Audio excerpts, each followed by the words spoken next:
Hello, we are Albert Pastaller, Maritxell Pons, Mireia Rigau, Cristina Valero, and me, Maria Muñoz, and we are going to explain this article, When Friends Disappoint, Boys and Girls, Responses to Transgressions, Friendship Expectations.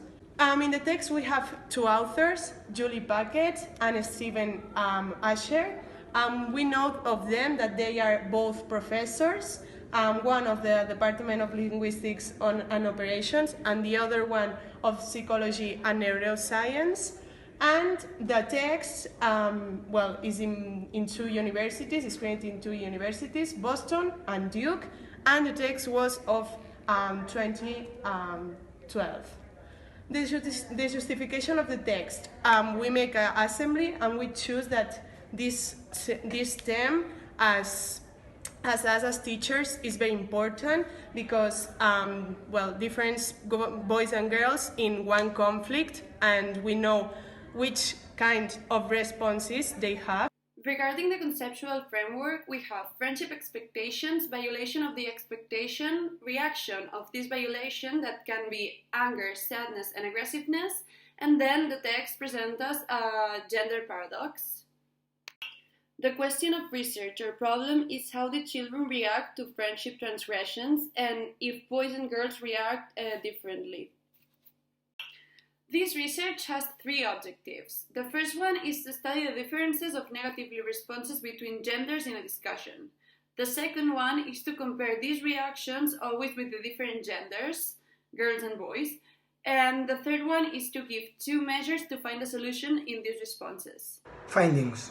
Participants were 4th and 5th grade students of two public schools in different parts of the US, with lower middle class and middle class background. They present for hypotheses. The first one, it says that the transgressions between the relationship between girls will interpret the act as a lack of respect or lack of caring. The second hypothesis is that girls will respond more angry. The third is that they will express more sadness too. And the fourth is that they will have more aggressive strategies and revenge goals. Method. The method to develop this topic was divided into two sessions. First session starts with a presentation of the four-type friendship expectation transgression and continues with a questionnaire which is divided into closed answers and opened answers. The aim of the questions was to children express their feelings, strategies, goals and interpretations of the cases presented.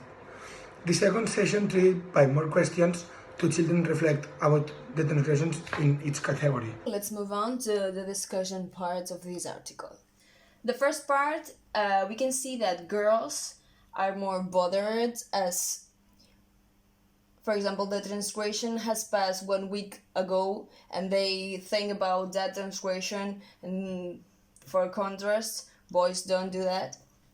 In the second part, we can see that girls tend to control more their relationships when they have a transgression. Regarding to the emotional responses, we can see that girls tend to be more anger, sadness, and more sensitive than boys do. That's why they don't have revenge and aggressive strategies. Talking about the conclusions, the main conclusion that we took is that girls are better at variety of friendships, although boys have unstable friendships. The limitations, the principal one is that girls and boys have not instrument help commits an act brutal, so in the future they should change the way to do it to don't believe distrust. The principal question that we have is why the study is addressed to 4th and 5th grade and not for the other ones. The research quotes a lot of authors, but the most important ones are Witchell and Harter, Paquette and Underwood, Asher, Prick, and Murphy and Eisenberg.